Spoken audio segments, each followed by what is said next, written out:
2025 में राष्ट्रीय स्वयंसेवक संघ के शताब्दी वर्ष मनाने के लिए केंद्र की सत्ता में बीजेपी का अभिषेक करना जरूरी है।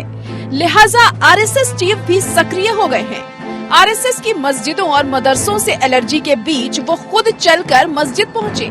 सेंट्रल दिल्ली के कस्तूरबा गांधी रोड पर बनी इस मस्जिद में ऑल इंडिया इमाम ऑर्गेनाइजेशन का दफ्तर है, जहां भागवत ने करीब 1 घंटे तक चीफ इमाम डॉक्टर उमर अहमद इलियासी से बातचीत की। भागवत के साथ संघ के वरिष्ठ पदाधिकारी कृष्ण गोपाल, रामलाल और इंद्रेश कुमार थे। बैठक से गदगद होकर उमर अहमद इलियासी ने भागवत को राष्ट्रपिता और राष्ट्र ऋषि बताया।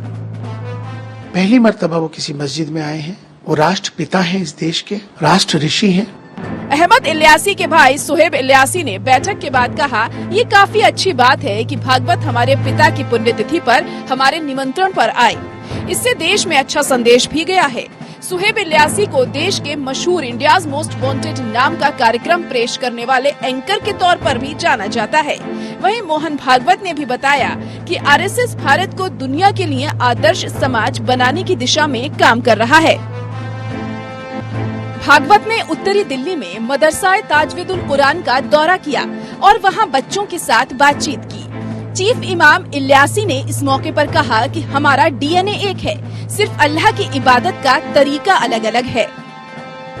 क्योंकि हमारे सबके धर्म जरूर अलग हो सकते हैं, हमारी सबकी इबादत करने के तरीके जरूर अलग हो सकते हैं, हमारी परंपराएं जरूर अलग हो सकती हैं, लेकिन हमारा जो सबसे बड़ा धर्म है वो इंसान का है और इंसानियत का है।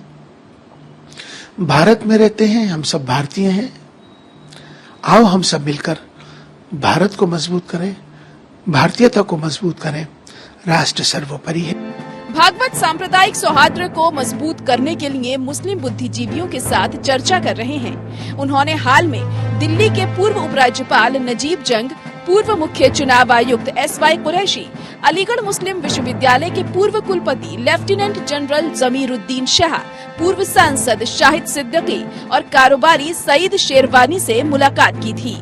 इसी तरह बीजेपी का अल्पसंख्यक मोर्चे को भी पार्टी ने बड़ी जिम्मेदारी दी है। बीजेपी ने मुस्लिम बहुल इलाकों के पोलिंग बूथ पर पकड़ मजबूत करने की जिम्मेदारी दी गई है। उन्हें ऐसे बूथों पर जाकर मुस्लिमों से संवाद करने, सरकारी योजनाओं के लाभ गिनाकर सरकार के करीब लाने की कोशिश का जिम्मा दिया गया है। इसके लिए अल्पसंख्यक मोर्चे ने प्रदेशों में प्रशिक्षण सत्र शुरू कर दिए हैं। इससे 2 लक्ष्य साधने की जुगत है। पहला मकसद बीजेपी को भी मुसलमानों के सामने एक राजनीतिक विकल्प के तौर पर पेश करना है, जिस तरह से मुसलमान कांग्रेस, सपा, बसपा या दूसरे धर्मनिरपेक्ष दलों को प्राथमिकता देते हैं। दूसरी कोशिश अल्पसंख्यकों को जोड़ने की है। इसके लिए 2024 से पहले जिन राज्यों में विधानसभा चुनाव होने हैं, उन पर फोकस किया जा रहा है। जम्मू कश्मीर, हिमाचल, बिहार और यूपी में इस तरह का प्रशिक्षण पूरा हो चुका है। पहले विधानसभा चुनाव में बीजेपी को 8% मुसलमानों के वोट मिले थे। अब ये वोट फीसदी और बढ़ाने का इरादा है। हालांकि ये अलग बात है कि दक्षिणी राज्यों से लेकर उत्तर भारत में हिजाब से लेकर मदरसों और वक्फ बोर्ड से जुड़े मुद्दे बीजेपी लगातार उठा रही है। साथ ही ज्ञानव्यापी और मथुरा जैसे मुस्लिम पूजा स्थलों पर लगातार कानूनी दावा ठोका जा रहा है। ऐसे में बीजेपी की ये मुहिम कितना रंग लाएगी, कहना मुश्किल है। Bureau report, APN।